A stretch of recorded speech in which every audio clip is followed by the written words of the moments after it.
what we see is there is momentum on an EU level, which is great to see, given that the EU doesn't have a competency in education, right? It's a member state thing, which is also why we talk about this in the Council presidency dialogue, because it's the Council really who can then influence, like, because it's the member states themselves and they are the ones who have to implement changes in the education system. But the EU is providing a couple of guidance, a couple of help. And for example, there's the Education for Climate Coalition, which is really worth checking out. The people from the Joint Research Center, the colleagues are like really on board with kind of most of the things that I heard young people say. And it's basically a platform, just a community where different stakeholders in education can come together and discuss, share events, share knowledge, share challenges, etc. Then there's working groups under the European education area for different topics. One is, for example, also environmental sustainability in schools. There's also one on higher education institutes and on vocational learning.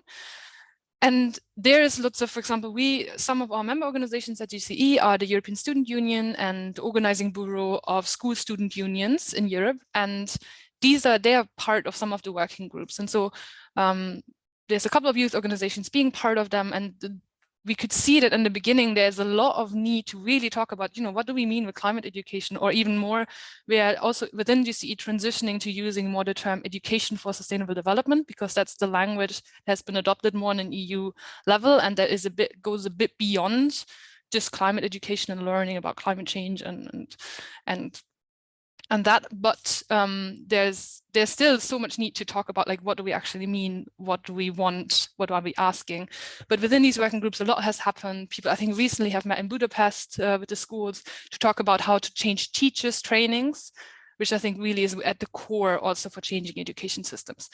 At the same time, maybe some of you have followed the student-led End Fossil Fuel Occupy movement around the world, which has been also in the news in recent weeks. It's not per se advocating for a change of education systems, but it's really been using education institution like sites as a platform to be, hey, this is a space where we can push for transforming, like the necessary transformation in general for society. So there's this kind of more top-down things happening, while at the same time also we start to see education institutes to be used as a site of kind of demands for change. I quickly want to frame the debate in a way that I thought was a bit quite useful. If the other speakers have other ideas of framing it, I'm very welcome any thoughts. But basically the way we talk about it is like we have the institution, right? So we have the actual physical infrastructure of our institutions that provide education. There's the concept of the carbon handprint, which is the opposite of the carbon footprint. So that would be like, usually, for example, especially universities are embedded within the city. Maybe they can be connected to the local district heating, maybe they work with industry, depending what kind of university it is. And the carbon handprint really relates to creating a positive impact, having an approach towards like a decarbonization strategy of the institution, and divestment from fossil fuels is definitely part of that. And then there's more the knowledge, which is where I think we as young people demand to learn more on the interconnections of different climate issues that are related to climate change. So for example, how is war related to climate change? Very few people know that the Syrian war was also part of a drought, as a consequence of a drought that happened, and kind of the instabilities that can come from that, or like gender and climate, etc. So, and this is also something that I'm really passionate about, because I can't believe that we have people graduating economics degrees, business degrees, and have never attended a class on ecological or feminist economics or any sort of pluralist economics. And I think this is really where we see one of the biggest gap, of course, in the knowledge. And I think this is also the topic that most people think about when they come to this topic. And last one, and then I will also slowly wrap up, skills. And I think in the European Year of Skills, this is really important. And this is something also where now at GCE, we just started to build up an education and skills working group, because we recognize that this is a topic that needs to be pushed more. And this is really more about empathy, active listening, critical thinking. I talked to my brother who is a referee for a football team, and he told me so many people don't want to do it because then parents come, and sometimes people have received death threats, which I think just shows that we're at a point in society where we lack tolerance, we lack interest in other people's realities, we lack ability to active listen and to think beyond ourselves. And just to zoom into that, this is something that I wanted to give you on the way, because I've recently learned about it and I thought it was really inspiring. It was partially founded by the Eskaret Foundation, which actually sits in Stockholm. And it's basically complementing the Sustainable Development Goals with the inner development goals and saying, really, we have created this mess with our greed and our selfishness. And if we just do changes to our infrastructure and our industry system and our transport, it won't be enough. We have to really actively be like, we are going into training, we are trying to unlearn these things, and we have to learn these new skills, of which I have it like printed out here on a little paper. Something would be self-awareness or critical thinking, visioning, being able to think positively, like what would be if I could just sleep without the noise of the street. And these kind of skills are something that we really also see lacking in schools. And I think that are part of what we ask for when we ask for more education for sustainable development or connected to climate education. So just here, the three things in the end, you see just a couple of buzzwords. Whole institution approach is something we demanded also as GCE in our reaction to the council recommendation, really, but it was already in there quite a bit. Not only thinking about the institution, but also about the curricula and about the skills. Transformative education relates kind of to that the students are participants of knowledge creation, and they are like, not just being taught and knowledge is put into their head, but they're part of that, and they can be part of developing the sustainability strategy of the school, and they can be part of greening the outside environment and finding places in the city where we should plant trees for more climate adaptation, etc. But also it's a very local issue, right? You will all know your own maybe hometowns, you will all know maybe the places where you live now. There's different climates, there's different issues, there's different cultures. And so this is what makes it so hard to tackle on an EU level. Nonetheless, it's great we're here and we can talk about this more. Just to outlook, I just want to bring attention to the fact that there's the Beyond Growth conference at the moment in Brussels. I think it's ending today. And I think the question we have to go forward with is also, why do we have an education system? What do we want it to do? And like, what is the service that it can provide, especially in an economy that is in transition, hopefully towards a more well-being economy, where we go beyond putting value only on work and where you're only something worth to society if you work, where it's very individualistic and community and social stuff is not as much valuated. And then, of course, how can young people be more involved? And I think it's something that we're now starting to monitor also at the GCE level. I'm very curious to hear your views, and just we are recruiting a new team. So in case, just a little disclaimer, in case you are interested in the topic, I would be super happy to have more people. So this is me. I will stop sharing and then pass on the floor to other people.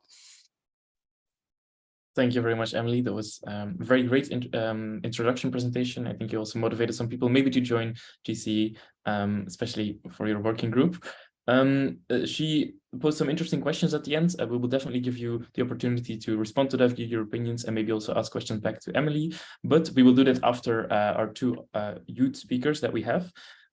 So let me introduce them a bit more than I did before. So first of all, we have Helene Andersson. As I said, she is the chair of the climate students in Sweden.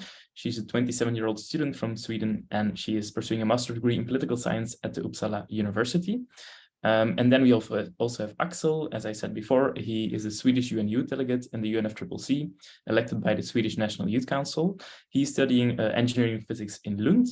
And so he is one of the two UN youth delegates who is part of the UNFCCC. He went to COP27 in Egypt and is also planning to be part of the delegation at COP28. And so, what's important in his role is to raise the priorities of young people in Sweden within the Swedish delegation to the UNFCCC.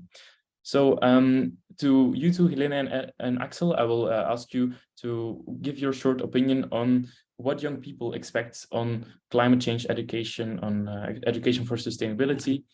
How do young people see acquiring this knowledge and these skills to tackle the climate crisis, to be part of the green transition? Maybe you've done a certain project or you've talked with young people. What have you heard when it comes to climate education? So these are the questions for both of you. And Helene, you can start. Thank you. And thank you for the opportunity to speak at this panel. Climate education is such an important component in addressing the global climate crisis and empowering young people, So thank you to Generation Climate Europe for organizing. I'm here from Climate Student Sweden, and we are a movement consisting of students who want to take action on climate change and particularly help higher education institutions lower their emissions in line with the climate science that they produce. And we believe that it is very important that climate science is properly disseminated in society. This means that it's used by universities to lower their own emissions, that it permeates the education taught at the universities, and that it's communicated widely in broader society.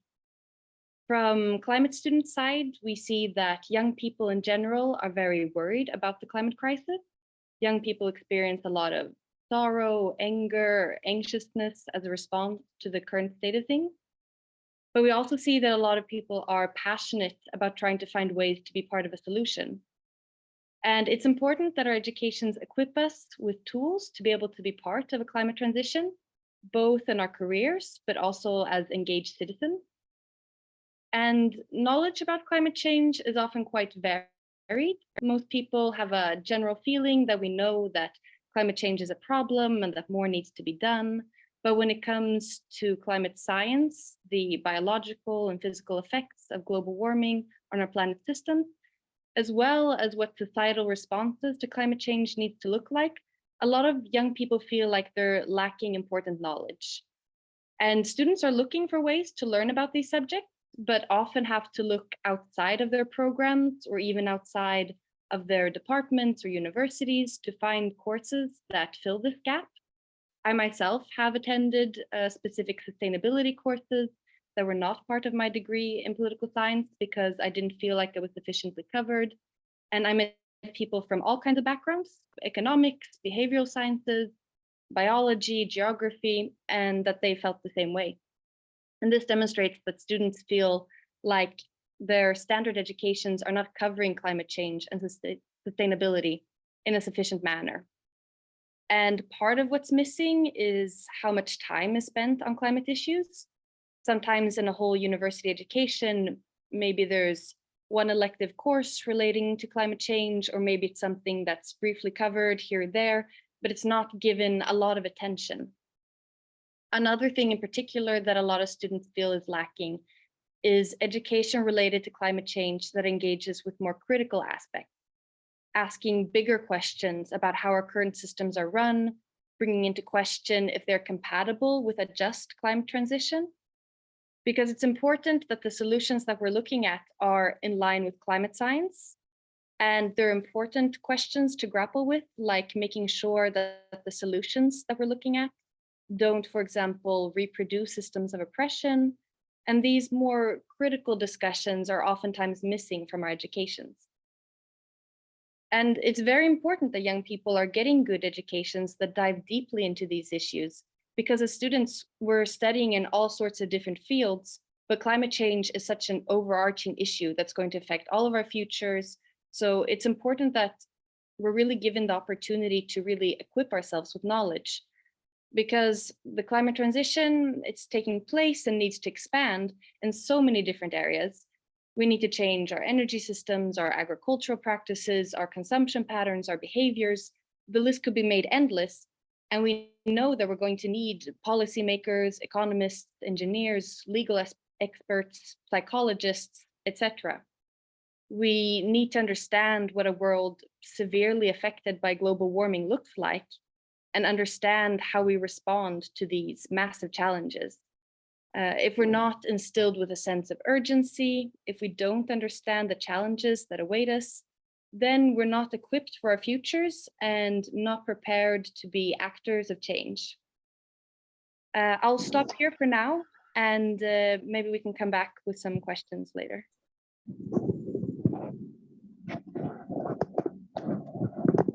Thank you very much, Helene. Also to stick your time of 5 minutes, that's great. Axel, I give the floor to you. Thank you. So as Mila mentioned, my name is Axel Eriksson, and I'm one of 2 Swedish youth delegates in the UN Climate Convention, the UNFCCC.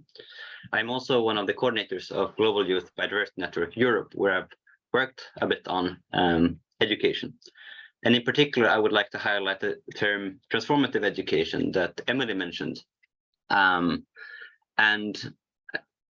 What I read from this term is that education should have as a goal to give skills and knowledge for both young people, but also older generations to be stewards of the planet, basically. And this means that education should not only be the formal kind that you might receive in school, but also include other forms of education. For example, interests that you pursue on your own, or things you learn in civil society, or courses outside of the curriculum. And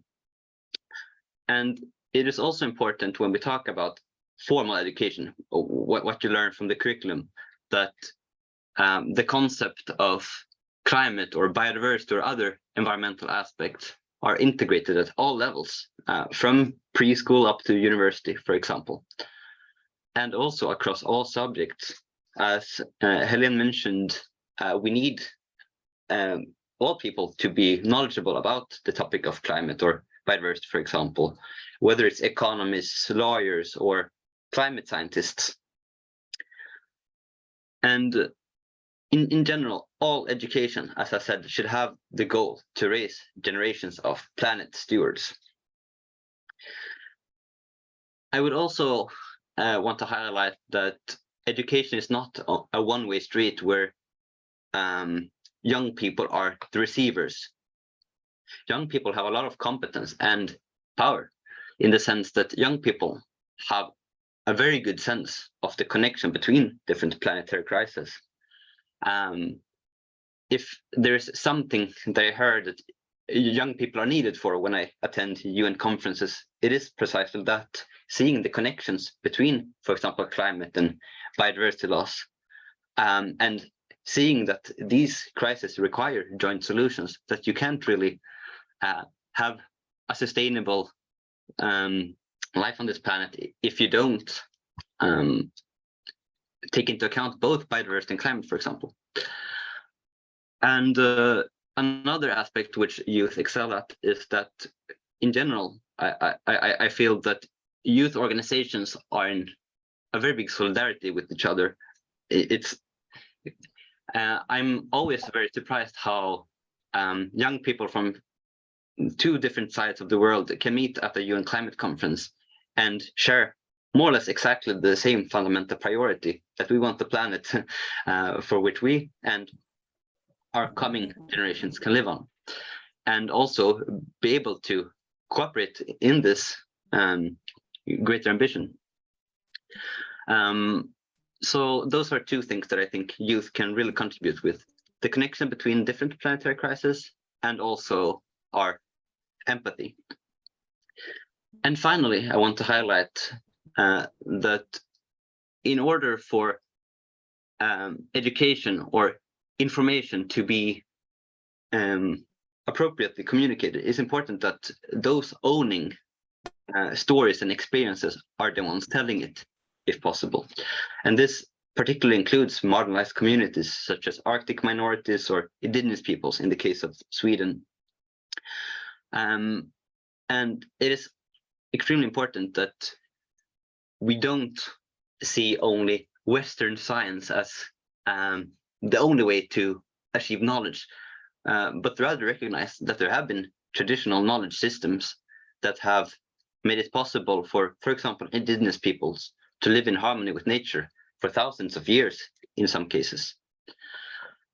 So those are my three entrances into the topic of climate education. Firstly, the education should be transformative. Secondly, draw on the competences and power in young people. And thirdly, include the voices of marginalized communities and let them tell their own stories. Thank you. Thank you very much, Axel. Also, again, very great contribution.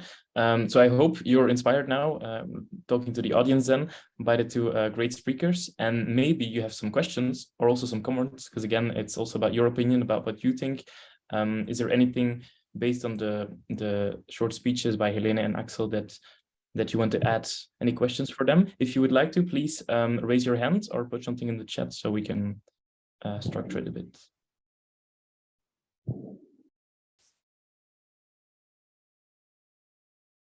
giving you some time to think about it.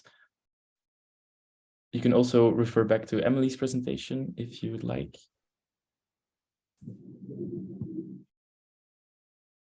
Yes, I see a first hand raised by Victoria. Please go on. Hello, can you hear me? Just to check. Yes, yes. Okay, perfect.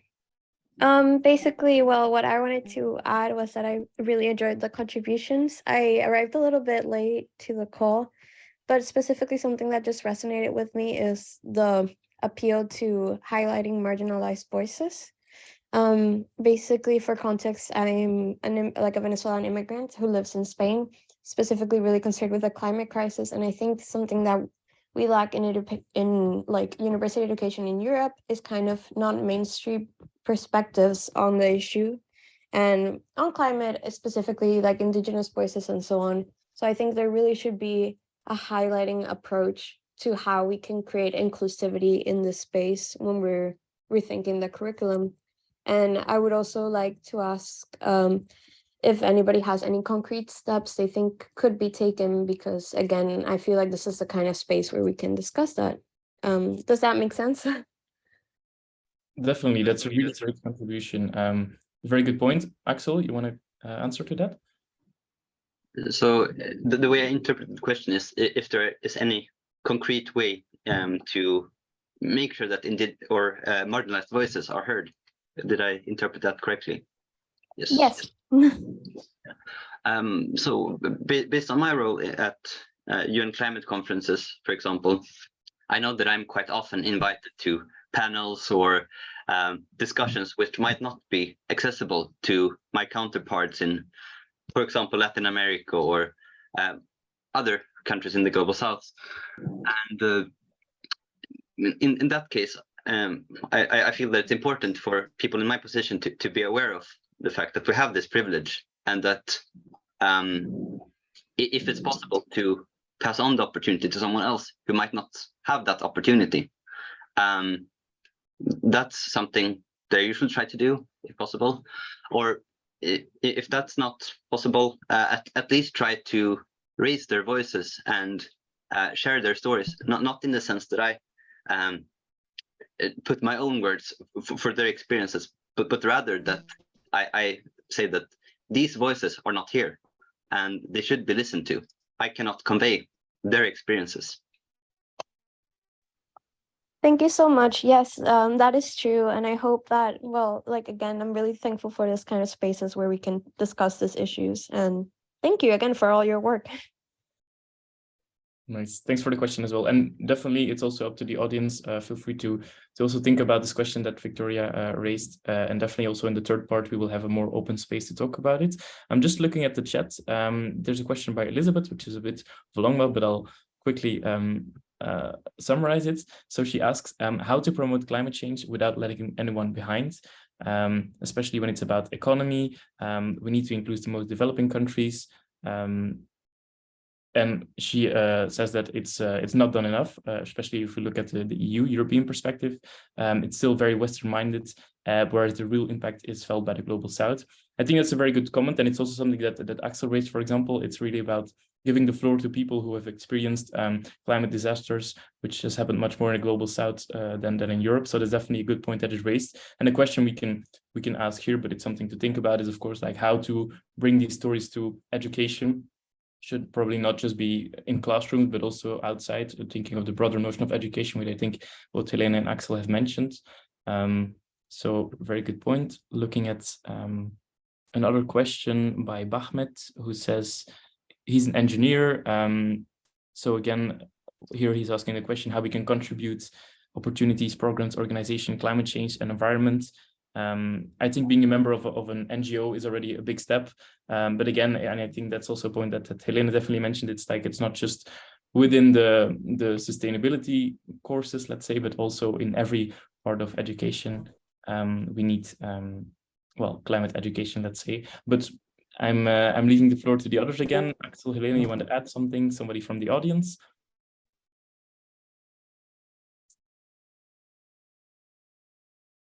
I saw a hand. Yes, Johanna? Yes, no, I was just thinking about one thing that I struggle with the climate debate is that it goes from very low level, like what can I do by myself, and very high level, and it switches very quickly between these two.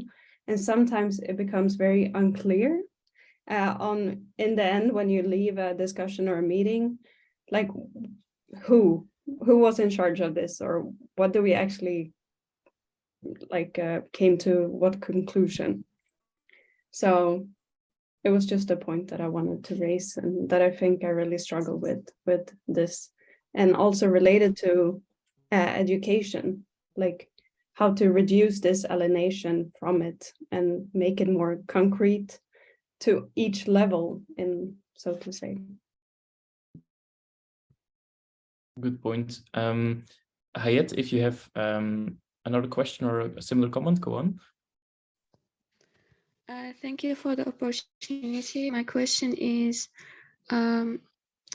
climate education just for people in the field, like educators, people in the pedagogy and all, or is just like everyone can be part of it?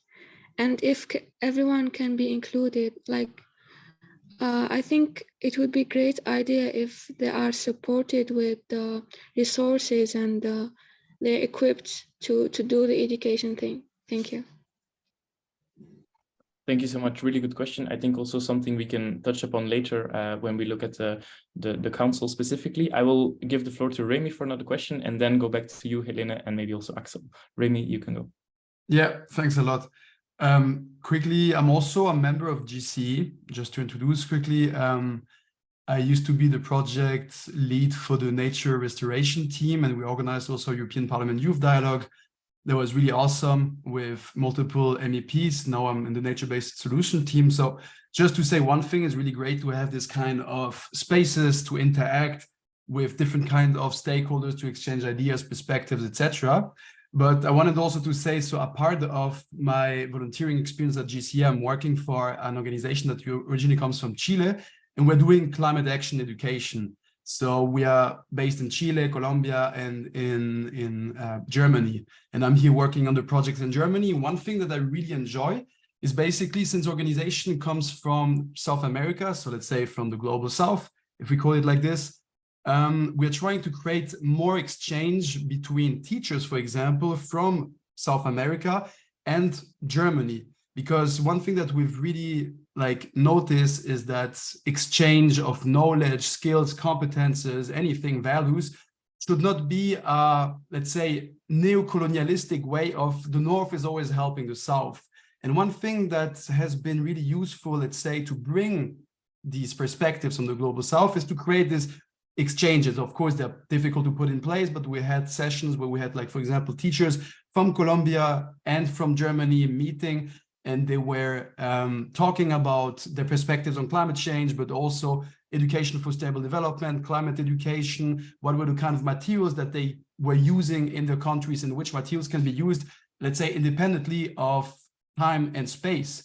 Because climate change is very global, whether a ton of CO2 that is emitted in Sweden or here in Germany is the same, is going to have the same impact, right?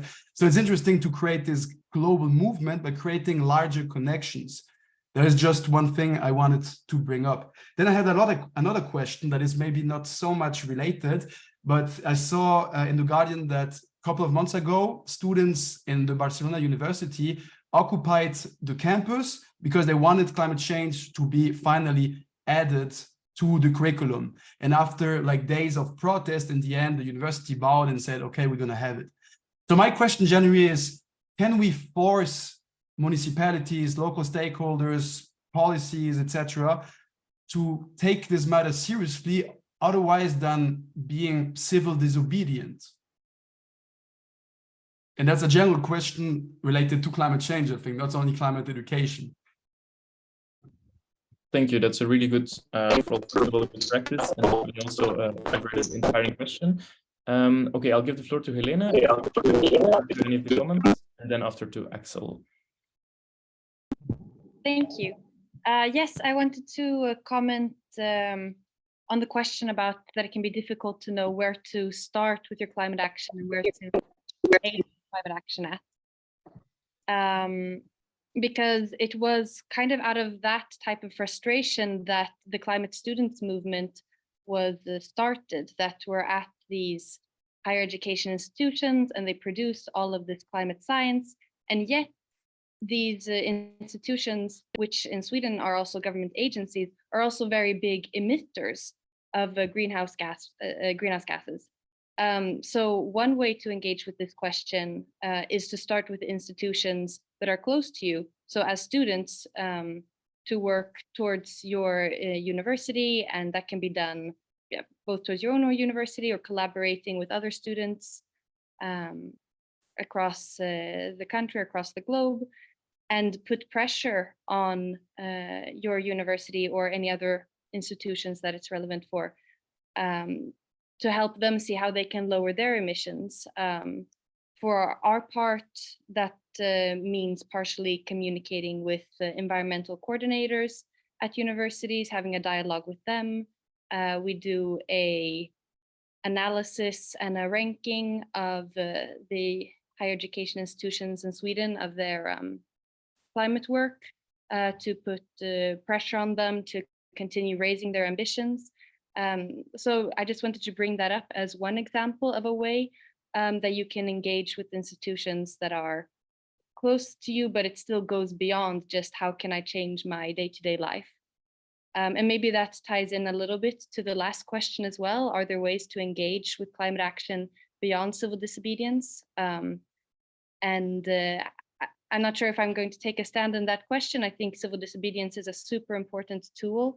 Yeah, it's a good tool to have in our toolbox, but I think it's also good to have different tools as well. Yeah, I'll give over the word to Axel. Thank you. And I very much agree with your answers. So to fill in on the last part about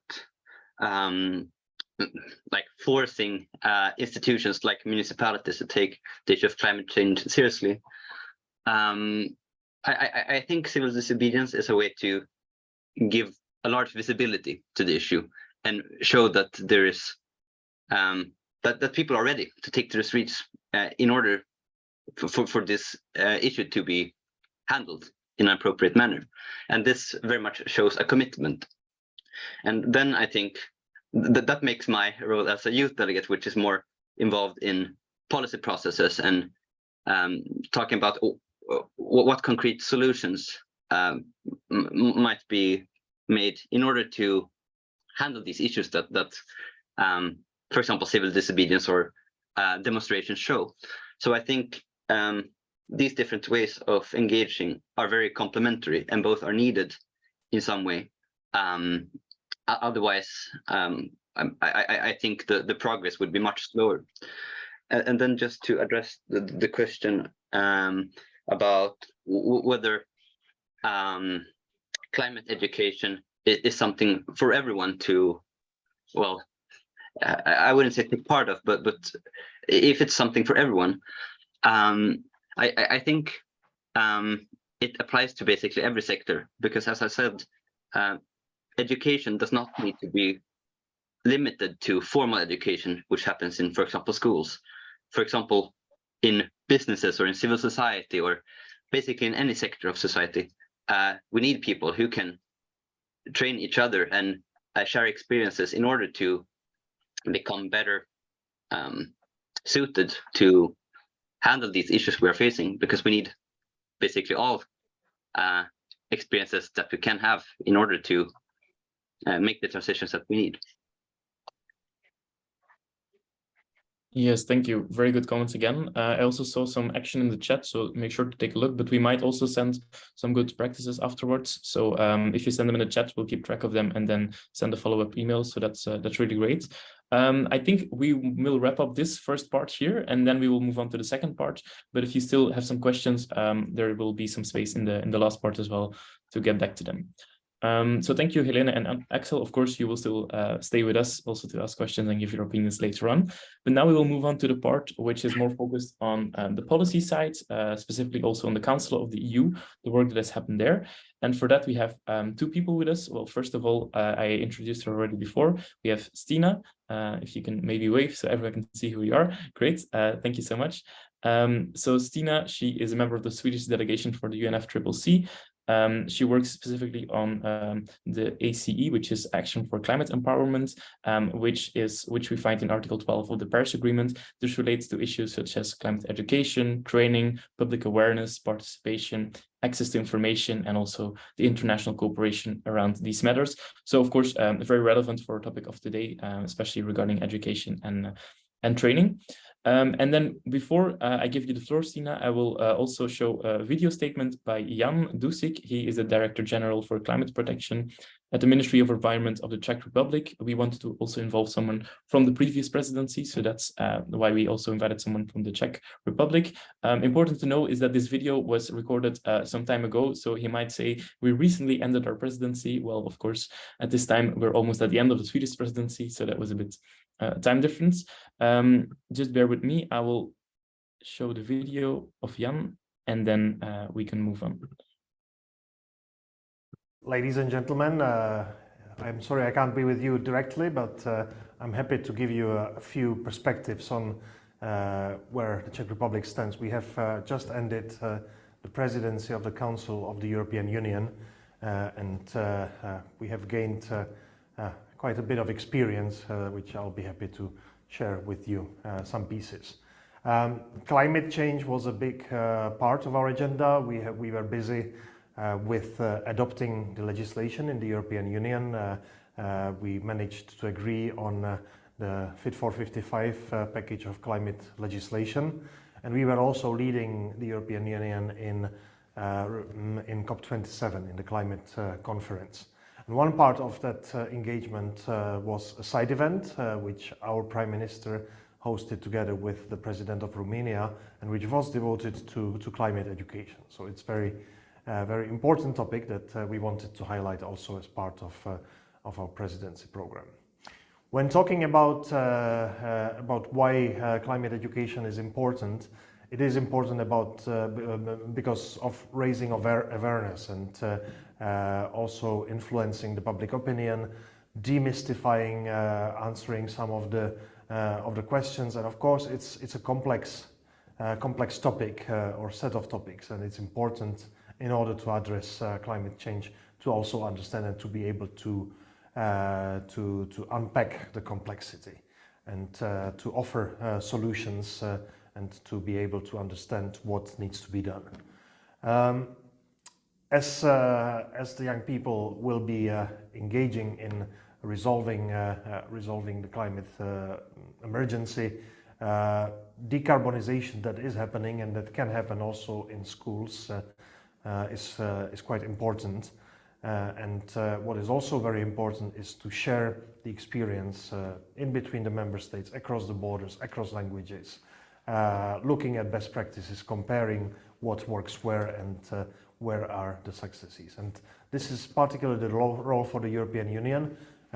This was discussed in the Council. This was also addressed by the European Economic and Social Committee. And there are many opportunities for such exchanges. These exchanges should also happen not only between or among the youth and students, but also among teachers, who then can learn from one another and can share that experience. Of course, climate education is formal, and it's important to build this topic into the school curricula, but also informal. It is important to work with youth organizations and to exercise youth leadership in advancing climate action. And last but not least, we will need for the future to undergo a huge green transition, and for that we will need new sets of skills, and working today with the youth, with students in preparing those skills and being ready to accompany the transition is very important. And again, we can learn from one another within the European Union, bilaterally, and also from other parts of the world. In the Czech Republic, the topic of environmental and climate education is part of the Government Council for Sustainable Development, which is chaired by the Minister of Environment. And definitely we will continue raising the topic in the discussions in dedicated working groups of the Council, because we believe that the extent of the transition and the urgency is very big, and we need to have the youth on board on being able to address the climate emergency. Thank you.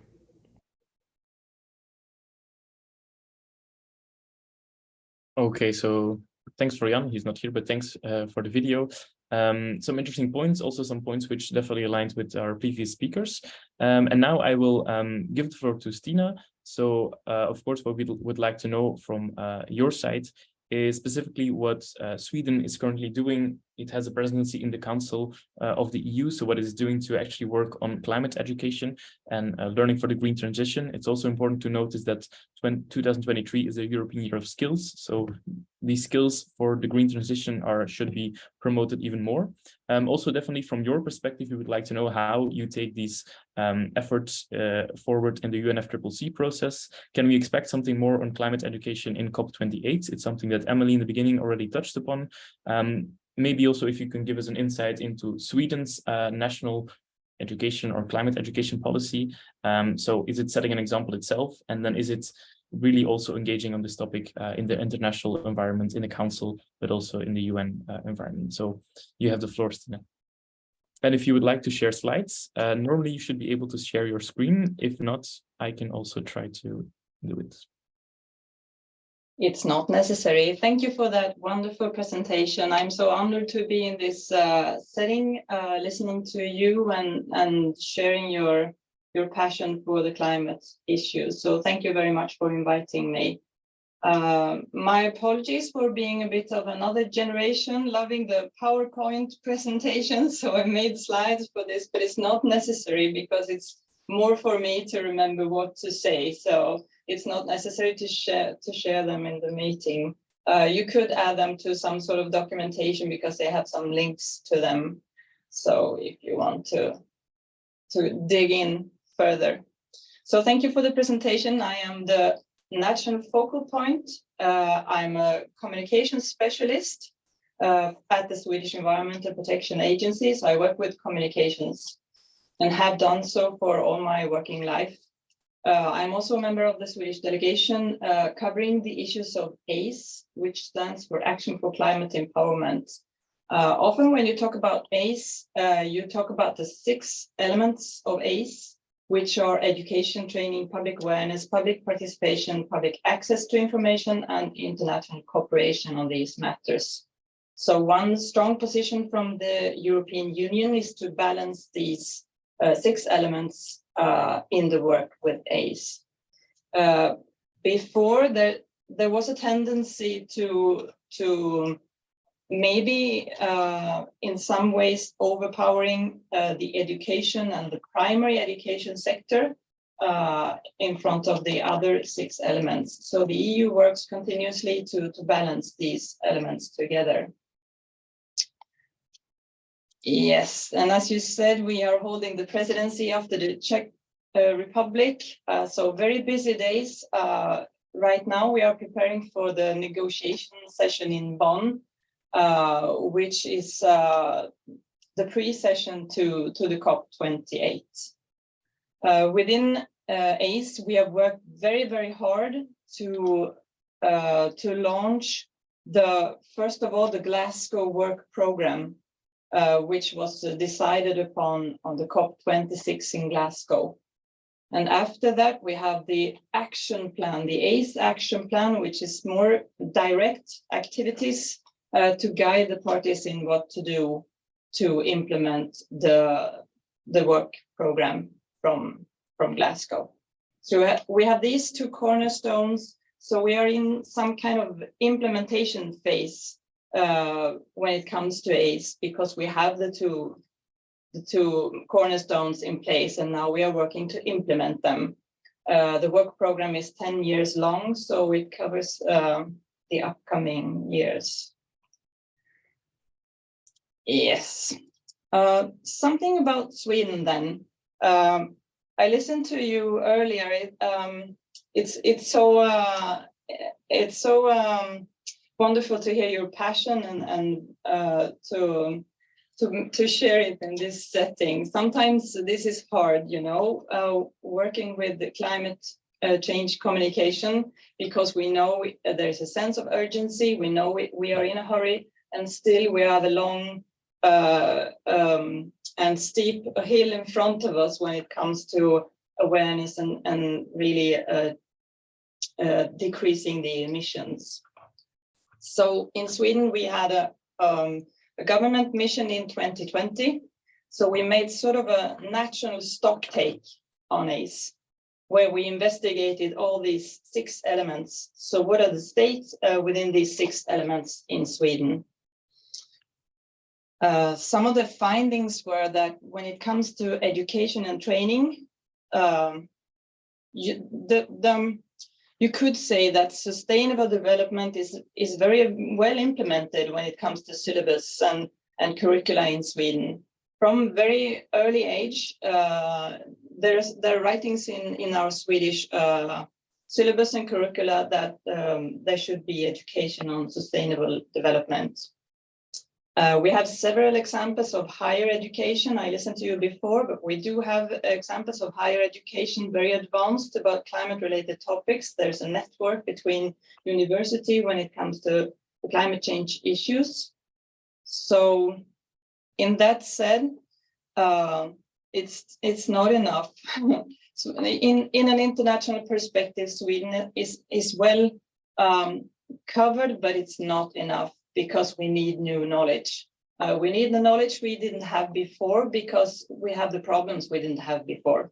So it's not enough, and there is not a level of being content in Sweden. So we are working continuously to improve this.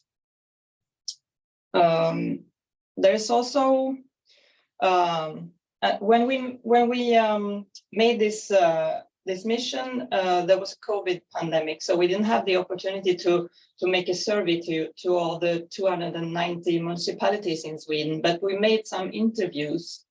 And based on those interviews, there's a tendency that the teachers on the lower levels say that they lack tools to teach climate change, because they don't know what to do with the anxiety and worry that children and young people show to this topic. And the teachers are communicating that they don't have the tools to manage this topic due to this. The University of SLU, they are currently under the research program called Mr. Environmental Communication. They are calling the climate issue a wicked problem, or even a super wicked problem, which means that it's so complex that it's not easily manageable in an educational situation. Yeah, when it comes to public awareness, it's relatively high.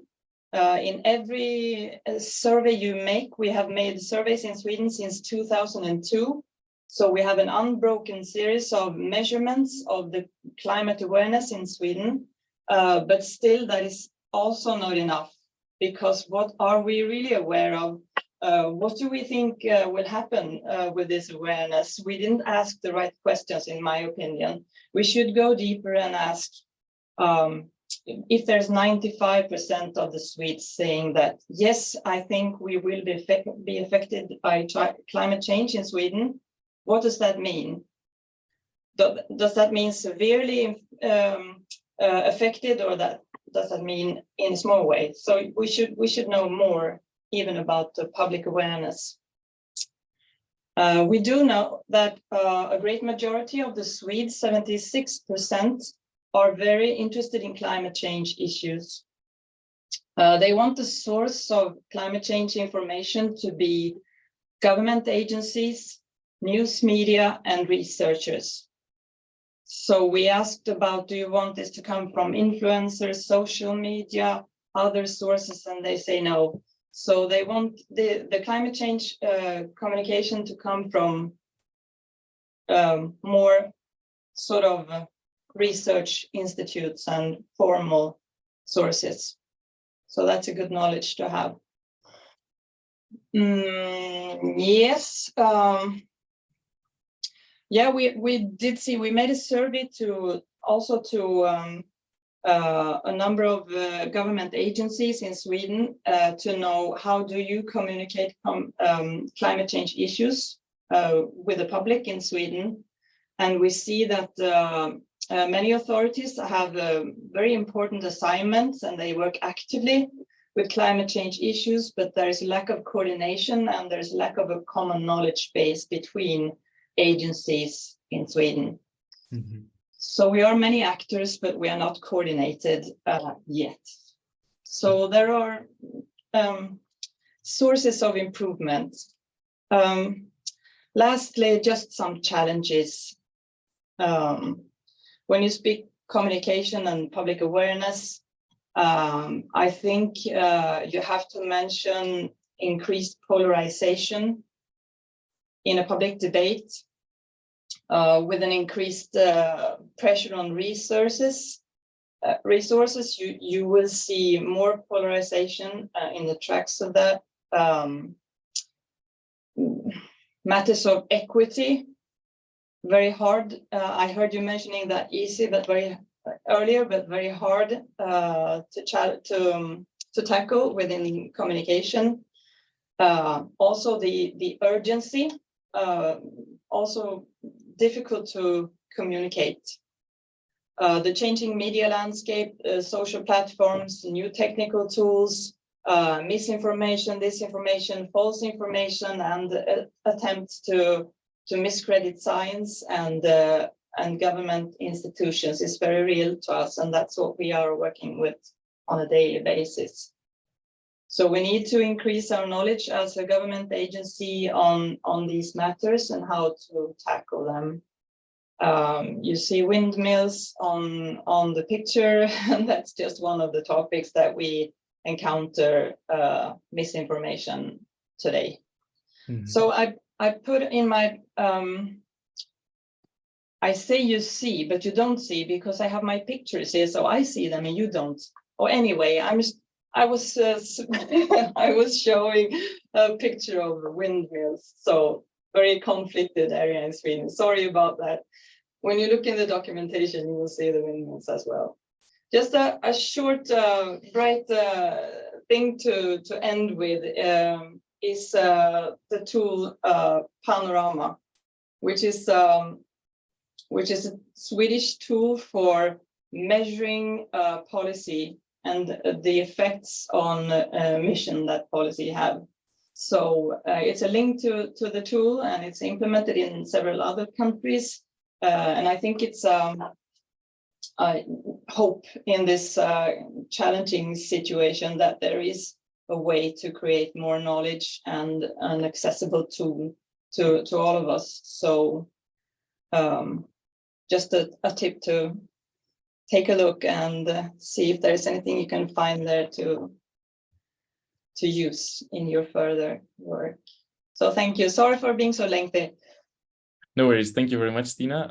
There were some good points I saw that are already happening in Sweden on the international level, but you also mentioned that it's not enough and a lot of challenges in the end. So it's definitely something that we will continue to talk about, how to overcome these challenges, how can we improve, and how can we learn from the good examples that you mentioned. But are there some questions for Stina, some comments on the things that she said from the audience or from our other panelists? Please raise your hand if you have any. And of course, we will send the presentation that you intended to show, so everyone will see the windmills and all the good links in there.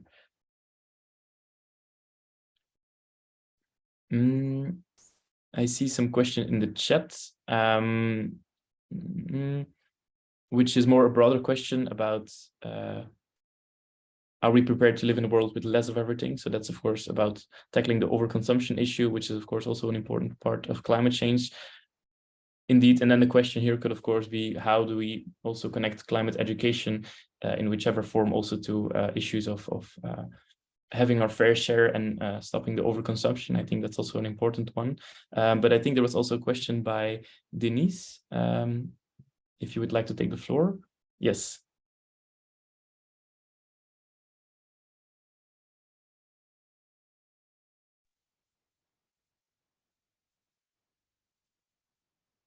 Okay, thank you. Hi, this is Deniz Onar. I'm attending this meeting from Ankara, the capital city of Turkey. I have been teaching English for 22 years. I'm the oldest one among you. I need you. You are as precious as diamond for us. I'm a member of Education for Climate on European Commission and Climate Pact. Have you ever heard? You can be ambassadors. We need young ambassadors. At the meeting on Brussels, I attended, I was invited on the 1st of February in Brussels, attended the meeting with Frans Timmermans. Have you ever heard? He's so serious about climate change awareness all around the world. We really need young generation ambassadors all around the world. We must act all together for climate change awareness. It's really important for all of us. The climate change is really essential issue for all over the world. I really need your help. We really need your help. Your young generation. You're so important for us. As I have been teaching English, I'm a mom of a son at 20 years old. He's really active about these subjects, climate change awareness. I would love to listen to you. Thank you. Nice to meet you all. I add my LinkedIn. I'm very active at LinkedIn. I can add you if you wish. Nice to meet you. Thank you so much, and nice to meet you too. It's really great, regardless of the age, that you also jumped in, especially since you have a background as a teacher and also connected to the Climate Ambassador program. I think that's already a perfect combination of how to include climate change into education. Thanks for that. Any other questions or contributions? I think we see two questions there.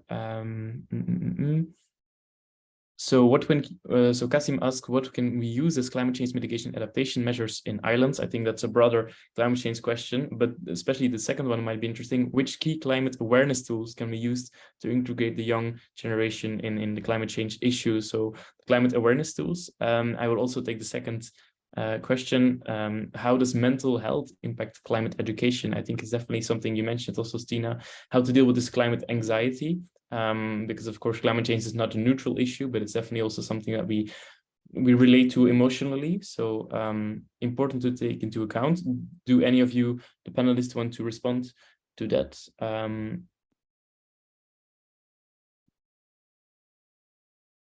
Or anyone of the audience?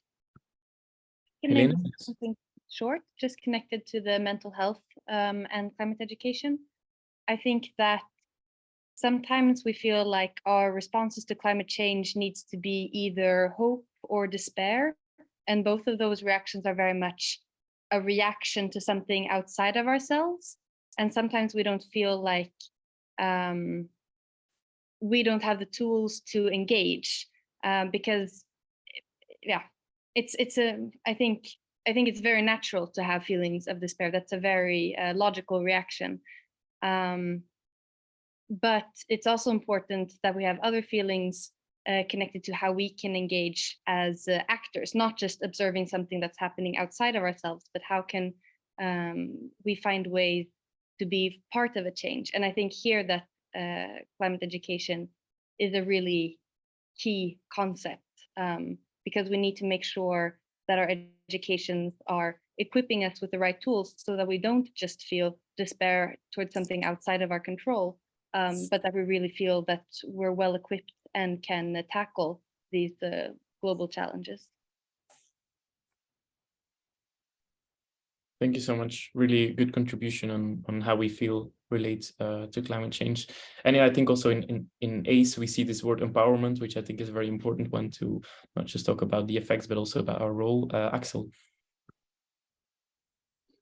So I understood one of the questions was what climate awareness tools are available, and I would say that it is important to distinguish between having information and having the motivation to act, and I think those might come from quite different sources. Information can be given through, as I said, formal education or other ways of education. And we have already talked about that a lot, but something that's very important to mention is that even if you have all information you need, it might not feel, and the problems with climate change might not feel very close to you. And for me, they feel much closer when I talk to people experiencing them firsthand. And I mean, that's not it. For example, living in Sweden, it's not that often that I meet people who are experiencing it first time. But when I'm at UN conferences, really hearing those stories is something that I feel makes me more aware of what kind of consequences does this have in terms of people's lives, basically. I'm not sure how much that helps, but my point is that really take the time to listen to others' stories of how climate change impacts them. And I think that is a way to increase the awareness. Thank you. Stina? Thank you.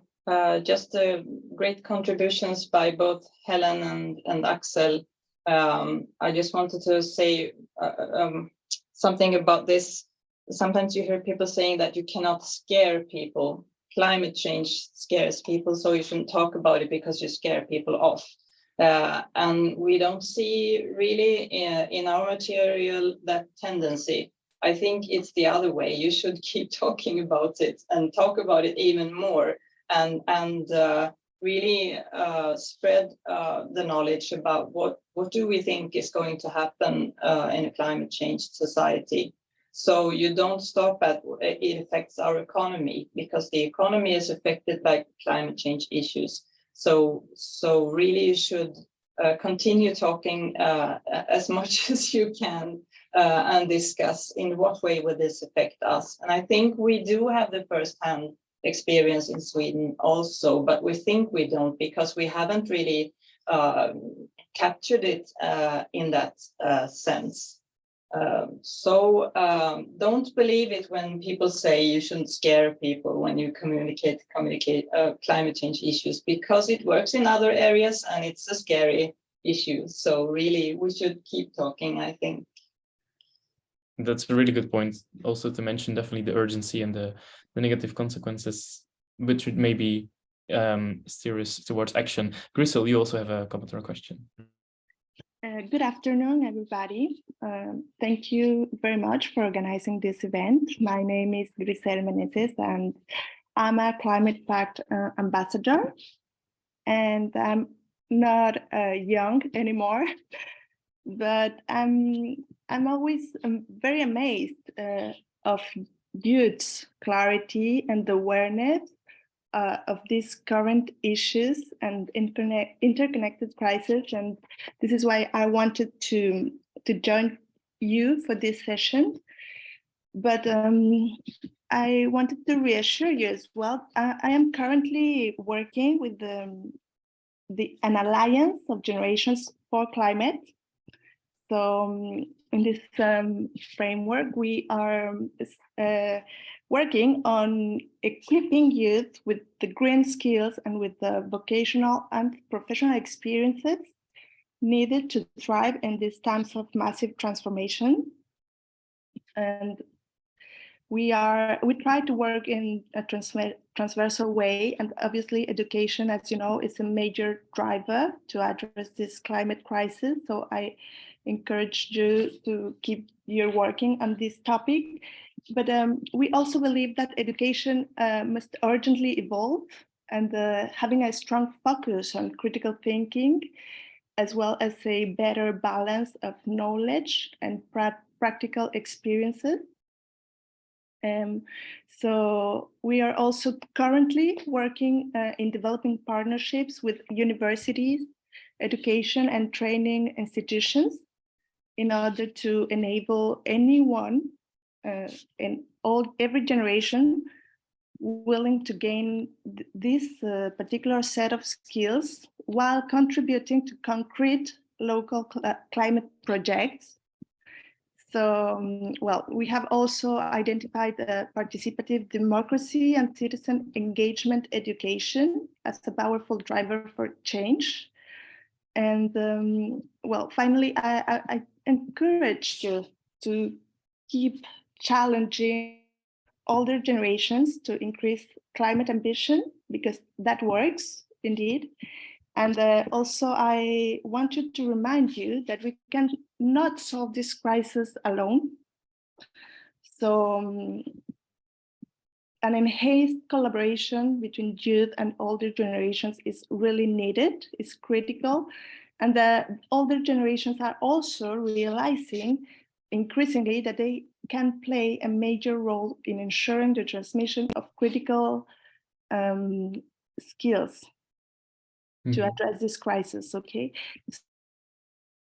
For the moment, our work is entirely in French, but we would be delighted to work with you in advancing some of these ideas, and especially among policymakers.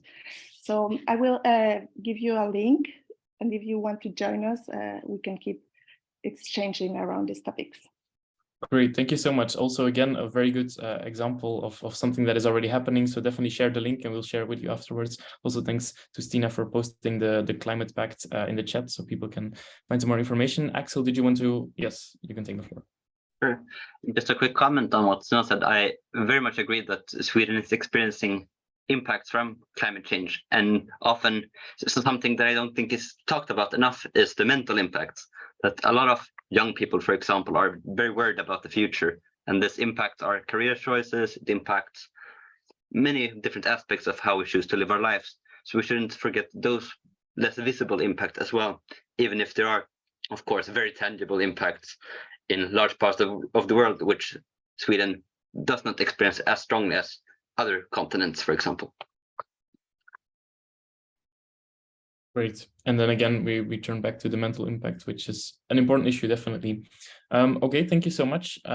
We will now transition into the third part, but we've already talked about it. We have 10 minutes left, and there again, we open the floor for your own ideas, your own good examples. We've heard some already. So do you work in an area of climate education? Do you have any ideas on how to really implement climate education? Because of course we see, for example, as Stina mentioned, in Sweden, there has been a lot of talk about ACE and how to, meet all these aspects of ACE. But then again, on the local level, it's sometimes hard to really implement the objectives that we have. So how do you see this concrete implementation of climate education? And I think also something I want to add here, don't just think about the young people like us who voluntarily join a call about climate education, but also think about your friends who may be, less interested. How do we reach them? How, which kind of climate education would they want to get? That is a broader question. So anyone who would like to start, share an example idea. Yes, Victoria. Again, sorry, I don't want to take up too much time speaking, but what I was thinking in terms of that, I was having a discussion in my university about this, about how we can make climate change in a way marketable to not just an audience that is intrigued by it, but also for the common thing. And it's kind of like the key to this is explaining how different young people can benefit from having this climate education, because sometimes we think about it as like, oh, climate education is like the common good, but some people don't think like that. So we have to kind of speak about it, is explaining if you get interested in climate education, you can gain this skills or that skills that can make you more employable or so on. And I think that's something we really have to start talking about how we present ourselves in that light. Yep. Really good point, how to show the importance of climate education for everyone. Any other comments, ideas, good practices?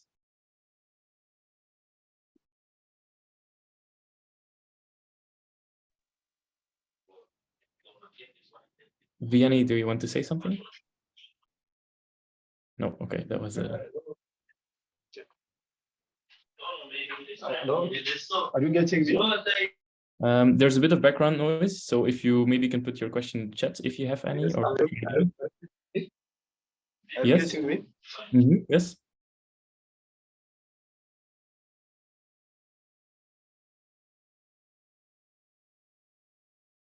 Okay, he'll probably write the question in the chats. Axel, yes. I don't want to take up so much space, so please feel free to raise your voices.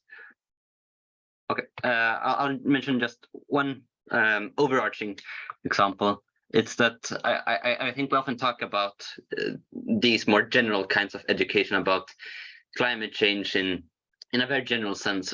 What's the greenhouse effect? What are the impacts of sea level rise globally? But I really think it's important to talk about how can we act locally in our community for our particular environment here now. And unfortunately, I don't have a very concrete good practice for that, but I think we need to have more local trainings and educations. Yes, really good point again, to focus locally. Maybe a question I will then ask to Stina, as you mentioned that Sweden is quite a good example, let's say not enough, but a good example when it comes to working on ACE. I also know you have worked together with also young people themselves. Axel is also part of the UNFCCC delegation. But how do you see it in other contexts where maybe young people don't have a say in the policy making processes? How do you as a policymaker encourage maybe other policymakers to also look at young people, maybe not in Sweden, but in other countries? Or how do you have any advice for the young people who maybe struggle to reach out to their policymakers when it comes to influencing climate policies or climate education policies? Thank you. Challenging question. Yes, just one thing. Sweden is world famous for the Fridays for Future movement. So whenever you as a Swede encounter your colleagues in this topic, everybody knows about the Fridays for Future movement. So yeah, that's not in any way regulated by government agencies, or it's not induced by government. It's a grassroots movement. So yeah, just not forget the power that we already have as citizens. Yeah, how to maybe make others do more. Negotiations wise, the EU very much highlights the importance of cross-cutting issues such as ACE, and also the importance of mainstreaming ACE into the whole UNFCCC process, because it's one key for implementation. So that's always reminding about that. Always encouraging all the alternatives that we know, improving not only education, but also training, public awareness, and the other elements of ACE. We did have a bit of a negotiation on the guiding principles of the work program, where EU managed to keep the writings on equity and the human rights perspective, which I think is a very important perspective when it comes to ACE, because it's not some communication strategy where you tell people things because you want them to do things. It's the other way around. It's the rights-based approach that people are entitled to information about what's going to happen with their future and in what way will the climate issue affect their lives.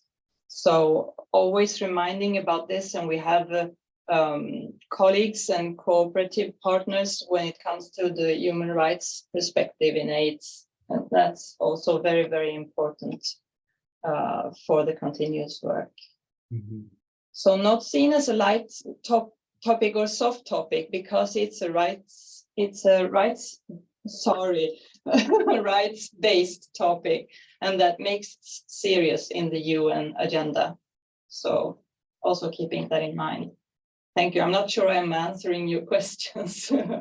It's okay. No, that's a very good message to focus on the rights-based perspective as well when you're advocating for ACE and climate education, all these kind of things.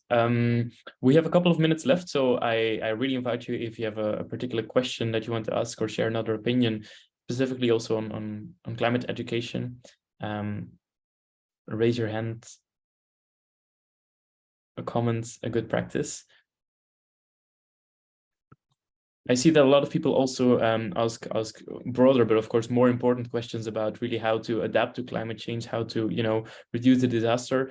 I'm not sure if climate education is, well, no, I will ask the question, can climate education actually also play a role in this, in mitigation, in adaptation efforts? Of course, time is running out, especially when it comes to mitigation. So that's a very important part of climate change as well, the time. Axel, did you want to say something or something else? I just wanted to pose a general question, but I'm not sure if there's time for that. So maybe this can stick with you for a while. How can we make sure that education does not stay on the knowledge level, but what concrete ways can we actually let learners put knowledge and skills to practice? That's a question that I reflect on a lot. Yes, very good question. And I think unless if there's another, yes, Victoria, I'll give you the floor. Again, so sorry, I don't want to just talk a lot.